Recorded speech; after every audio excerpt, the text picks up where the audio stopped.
बच्चों, आप लोग कैसे हो? आप लोग के लिए पहला क्लास है फिजिक्स का। इसमें एक क्वेश्चन दिया है, an object B is in equilibrium under 4 concurrent forces in the direction figure, find F1 and F2। इसमें 4 फोर्स लगा हुआ है, F1 F2 ये और 8 न्यूटन, और ये इक्विलिब्रियम में है। इक्विलिब्रियम का मतलब बताया था ना कि अगर किसी भी ऑब्जेक्ट के ऊपर यहाँ पर ढेर सारे फोर्स लगा दो और उसका मूवमेंट ना हो रहा हो, क्या ना हो रहा हो, मूवमेंट ना हो रहा हो, वो एक ही जगह टिका हो, तो उसको हम क्या बोलेंगे कि वो इक्विलिब्रियम में है, वो हिलने वाला नहीं है। तो यहाँ पर हम इसका क्या बनाएंगे, फ्री बॉडी डायग्राम। और ये फ्री बॉडी डायग्राम के बाद हम क्या कहेंगे, इन सारे फोर्सेस को अलग अलग हिस्से में रिजॉल्व कर दीजिए। क्या करिए, रिजॉल्व। उसके बाद हम इनका बैलेंस चेक करेंगे कि कैसे ये बैलेंस हो रहा है, कैसे इक्विलिब्रियम में हो रहा है। देखिए, तो क्या करेंगे हम इसको, तो पहले हम 4 न्यूटन वाले की बात करते हैं। यहाँ पे देखिए 4 न्यूटन है और ये 60 डिग्री बना रहा है। तो इसको हमने क्या किया, इधर बांट दिया और इधर बांट दिया। इधर हमने लिख दिया क्या, 4n। हमने आपको बताया था कि एंगल से लगे हुए साइड्स पे जब हम इसको रिजॉल्व करते हैं तो इधर क्या होता है, कॉस कंपोनेंट। तो 4n कॉस 60 हो गया, और इधर क्या आएगा, 4n साइन 60 हो गया। ठीक है। और इसके बाद हम 8n तो आपका हॉरिजॉन्टल ही है, इधर इसी साइड में है। अब बाकी के फोर्सेस को हम देखेंगे।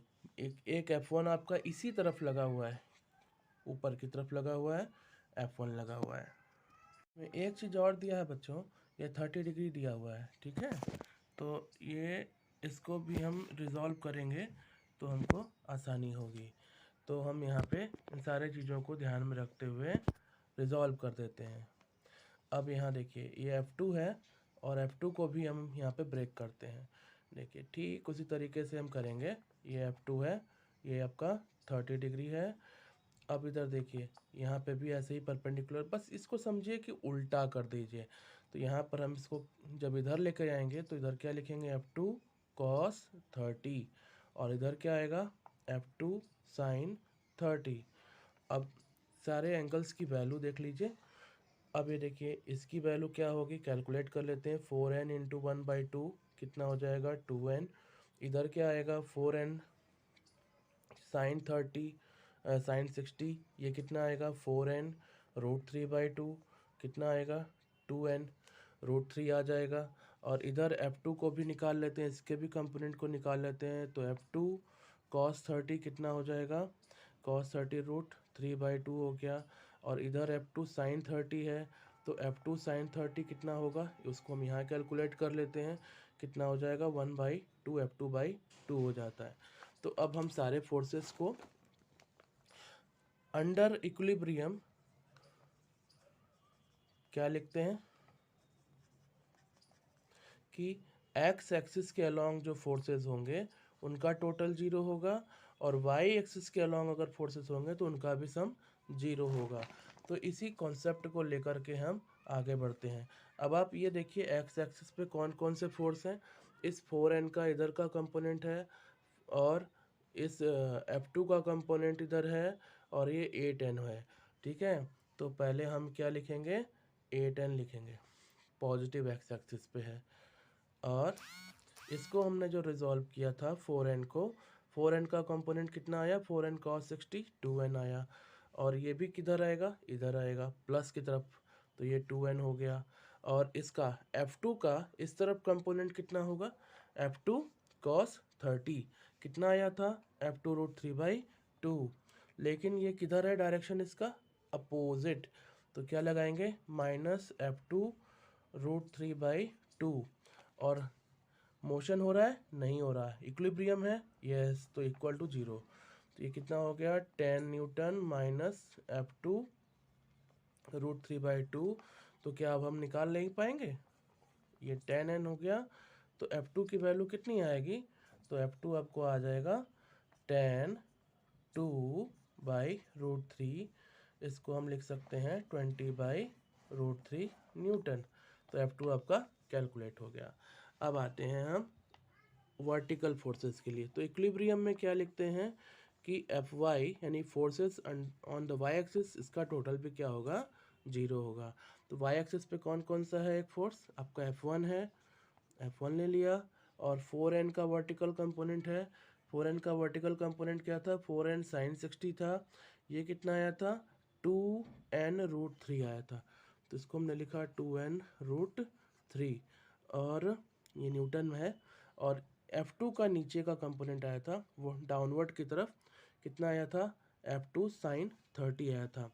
तो माइनस F2 sin 30 कितना हो जाएगा, 1/2 हो जाएगा, इक्वल टू 0। तो F1 तो हमको F1 हमें निकालना है, अभी F1 की वैल्यू पता नहीं है। और ये आपका 2√3 हो गया, n हटा दे रहे हैं, n न्यूटन है, कन्फ्यूजन ना हो इसलिए हमने अभी यहाँ पे हटा दिया है। F2 की वैल्यू अभी हमने कैलकुलेट की थी, कितना आया था, 20/√3 आया था। और इसमें 1/2 से क्या कर देंगे, इनटू, और इक्वल टू 0। ये कितना आ गया, 10/√3। तो F1 क्या आ जाएगा, 2√3 माइनस 10/√3। अब हम बढ़ते हैं आगे, इसमें क्या आया, F1 प्लस 2√3 और minus F2/2 equal to 0। So F1 क्या हो जाएगा आपका, F2/2 माइनस 2√3। F2 कितना आया, 10, ये 20/√3 था, अपॉन 2 माइनस 2√3। ये हो गया आपका 10/√3 माइनस 2√3। इसको कैलकुलेट करेंगे कितना आएगा, यहाँ पे इससे से इंटू करेंगे तो 3 हो जाएगा, 6 हो गया, 4/√3 आ रहा है। तो ये अननोन फोर्सेस भी हमने कैलकुलेट कर लिया। अब हम डिस्कस करेंगे लामीस थ्योरम के बारे में। लामीस थ्योरम क्या है कि एक पॉइंट पर 3 फोर्सेस या और भी ज़्यादा फोर्सेस लगे हो सकते हैं, और ये बेसिकली साइन लॉ पर आधारित है, बेस्ड है साइन लॉ पर।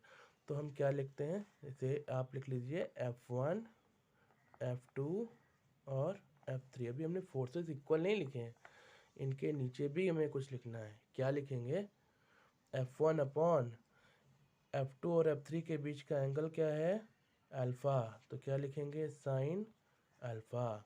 F2 के नीचे क्या लिखेंगे, F2 के नीचे लिखेंगे F1 और F3 के बीच का साइन, यानी साइन बीटा। और F3 के नीचे क्या लिखेंगे, साइन गामा। या ये है sine alpha. Sine rule Lami's theorem है कि अगर सिस्टम पर फोर्स लगे हों, इक्विलिब्रियम में हो, तो इस तरीके की रेशियो बनती चली जाती है, F1 upon sine alpha, F2 upon sine beta, F3 upon sine gamma, F1 upon F2 F3 के बीच का साइन, फिर F2 अपॉन F1 F3 के बीच का sign, F3 upon F1 F2 के बीच का साइन। क्वेश्चन है बच्चों ये कि एक ये वॉल है, इससे यहाँ ए पॉइंट से एक स्ट्रिंग बांध दिया गया है, एक डोरी है बांधी गई है, और यहाँ पे एक वजन लटका दिया गया है, इसका वेट है 8 न्यूटन, और इसको इधर एक फोर्स लगाकर पुल किया जा रहा है, खींचा जा रहा है। और इस स्ट्रिंग की लेंथ है 0.5 मीटर, और इसको तब तक पुल किया जा रहा है जब तक ये 0.3 मीटर इधर नहीं आ जाता। तो पूछा जा रहा है आपसे ये F और इसका टेंशन क्या होगा। तो फिर से हम वही चीज़ करेंगे, कैलकुलेशन, सारे फोर्सेस का इक्विलिब्रियम देखेंगे, लामीस थ्योरम लगाएंगे, सो हम कैलकुलेट कर पाएंगे लेकिन इससे पहले हम इनके कुछ बेसिक कैलकुलेशन कर लेते हैं। ये एंगल हम मान लेते हैं क्या है, थीटा है, ठीक है। और यहाँ से अगर हम इस लाइन को पीछे बढ़ाते हैं, तो आप ये चीज़ जानते हैं ना कि अगर एक पैरेलल लाइन हो, पैरेलल लाइन को एक ट्रांसवर्सल कट करे तो अल्टरनेट एंगल बड़ा इक्वल होता है। अब उसी तरह से अगर यहाँ पर हम ऐसे ड्रॉ कर देते हैं, तो ये देखिए अल्टरनेट एंगल का एक सीक्वेंस बन रहा है ना। तो यहाँ पे देख रहे हैं ये थीटा है, तो ये ये थीटा मान लेते हैं, ये थीटा मान लेते हैं, यहाँ पे ये थीटा, इसको, और ये भी आपका हो गया थीटा। ओके, तो ये 0.5 मीटर है और ये क्या है 0.3 मीटर है। तो हम क्या करेंगे, ये हो जाएगा आपका, ये परपेंडिकुलर हो जाएगा एंगल के सामने, और ये हो जाएगा आपका हाइपोटेन्यूस हो जाएगा। तो हम साइन थीटा जब निकालेंगे क्या हो जाएगा 0.3 अपॉन 0.5, क्या आएगा 3/5। और पाइथागोरियन थ्योरम से हम ये भी जानते हैं कि अगर ये 3 है ये 5 है तो ये कितना होगा 4 होगा। तो cos थीटा क्या लिखेंगे 4/5 लिखेंगे। ठीक, अब इस अगर यहाँ पे स्ट्रिंग लगी हुई है तो स्ट्रिंग में क्या जनरेट होगा, क्या जनरेट होगा, टेंशन, टेंशन जनरेट हो गया। यहाँ पे टेंशन लगा दिया, यहाँ पे 8 न्यूटन का वेट लटका दिया और इसको इधर खींच दिया। अब देखिए, अब यहाँ पर हम इस टेंशन को क्या करेंगे, दो हिस्से में बांट देंगे। यहाँ पे भी क्या है एंगल थीटा, क्यों, अल्टरनेट एंगल था। तो इस टी को जब इधर लेके आएंगे तो क्या होगा टी कॉस थीटा, और इधर क्या होगा टी साइन थीटा। इधर क्या है 8 न्यूटन, इधर क्या है एफ। अब लगा दें क्या लामिस थ्योरम, चलिए लामिस थ्योरम लगा देते हैं। तो एफ अपॉन और कौन सा फोर्स, टेंशन, कौन सा फोर्स, एक आपका एफ अपॉन क्या हो गया, और एक इधर की तरफ जो फोर्स है हम इसको ले लेते हैं टी, और एक हो गया इसका वेट। ठीक है, दो तरीके से भी आप इसको सॉल्व कर सकते हैं, क्योंकि इक्विलिब्रियम है तो लामिस थ्योरम से भी कर सकते हैं और दूसरे तरीके से भी कर सकते हैं। तो एफ अपॉन टी और 8 के बीच का एंगल क्या हो जाएगा, ये थीटा, यहाँ पे ये थीटा है, ये 90 है, तो ये कितना हो जाएगा, ये 90 माइनस थीटा आएगा, और ये 90 है, कितना आ जाएगा 180 माइनस थीटा आ जाएगा। तो ये साइन, एक सेकेंड, तो एफ अपॉन क्या लिखेंगे, इस फिगर से देखिए यहाँ हमने थीटा लिया, तो ये टी है और ये आपका 8 है, तो इसके बीच का एंगल कितना बन गया, ये पूरा स्ट्रेट लाइन है, ऐसे हमने लिया, ये स्ट्रेट लाइन है, इधर टी जा रहा है, ये थीटा है, तो ये कितना होगा 180 माइनस थीटा हो जाएगा। तो यहाँ क्या लिखेंगे साइन 180 माइनस थीटा, और टी अपॉन टी ये है, तो टी अपॉन एफ और इसके बीच का एंगल कितना है बोलो, एफ और इसके बीच का एंगल कितना है 90, क्या लिखेंगे 90, और 8 अपॉन 8 ये रहा एफ और इसके बीच का एंगल, तो ये तो 90 है आपका और ये थीटा है, तो ये 90 प्लस थीटा हो जाएगा। अब इन सब की वैल्यू फटाफट लिख लेते हैं, क्या होगा F upon sine 180 minus theta क्या होता है साइन थीटा, और टी अपॉन साइन 90 क्या होता है 1, 8 अपॉन साइन 90 प्लस थीटा क्या होता है कॉस थीटा। सारी वैल्यूज रखते चले जाएंगे। एफ अपॉन साइन थीटा क्या था 3/5, टी की वैल्यू नहीं पता, 8 कॉस थीटा क्या आया था 4/5। तो अब हम क्या निकाल नहीं पाएंगे, एक बार इसको और इसको कंपेयर कर लीजिए, तो आपका क्या वैल्यू मिलेगा, एफ अपॉन इंटू 5/3 कर लेते हैं, इक्वल टू 8/cos थीटा था तो 8 इंटू 5/4 हो जाएगा, 8 इंटू 5/4, इसको ऐसे कैंसिल कर दिया, तो f की वैल्यू क्या हो गई 8 इंटू 3/4 टू 6 न्यूटन हो गया, f की वैल्यू 6 हो गई, ये f की वैल्यू 6 न्यूटन हो गई। और अब हमको t चाहिए तो t डायरेक्टली निकाल सकते हैं, तो t क्या हो जाएगा आपका, यहाँ से इन दोनों को कंपेयर कर दें अगर, तो 8 इंटू 5/4 लिखेंगे, 8 इंटू 5/4 2 कितना हो गया 10 न्यूटन।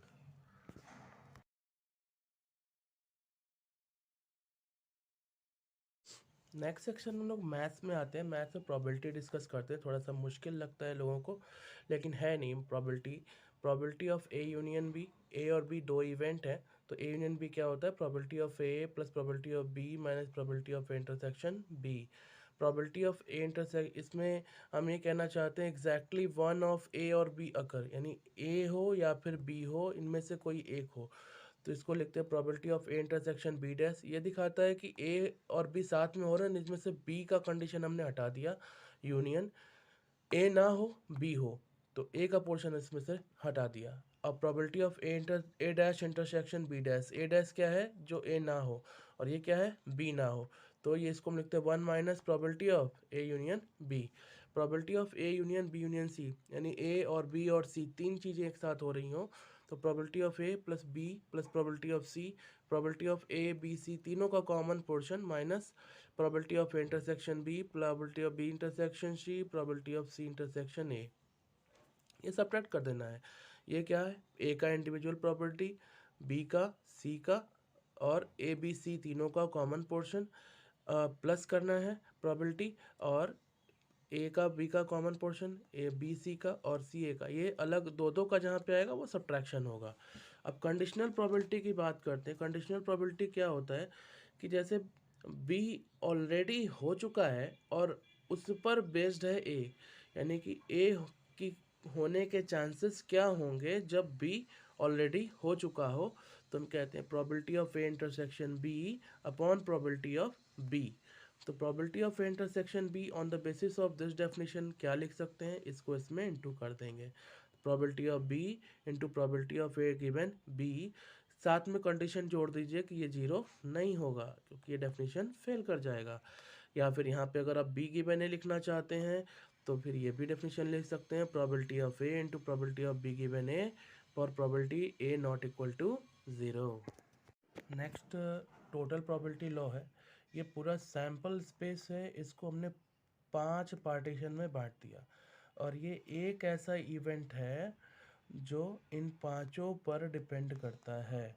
मान लीजिए कि जैसे एक खूनी हो और इसके 5 प्रूफ हों, ये पांचों से जुड़ा हो, और सीआईडी ढूंढ रही हो कि इस प्रोबेबिलिटी ऑफ ए क्या होगा, कि ये मतलब मर्डर हो गया है उसका क्या होगा। Murder is connected to 5 instances, 5 घटनाओं से जुड़ा है।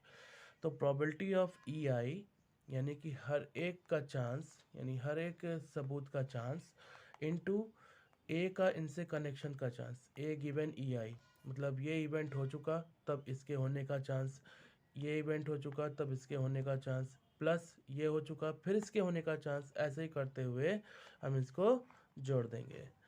अब इसको मॉडिफाई करके तो टोटल प्रोबेबिलिटी लॉ है कि मर्डर हो गया है उसका निकालना है, और इसके सारे प्रूफ आपको मौजूद है, उन सारे प्रूफ को कनेक्ट करके बेस थ्योरम इसमें क्या कहता है कि every evidence is given that murder has been happened, मतलब मर्डर हो चुका है तो इसका एविडेंस यही होगा, इसके क्या चांसेस है।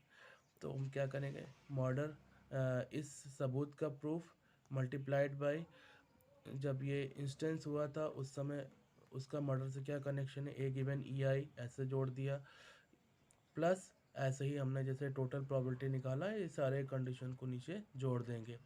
इसको हम बोलते हैं प्रायर, और इसको बोलते हैं लाइक्लीहुड। लाइक्लीहुड नीचे वाला होता है, और बेसिकली बेस थ्योरम इसी पर डिपेंड है, ठीक है।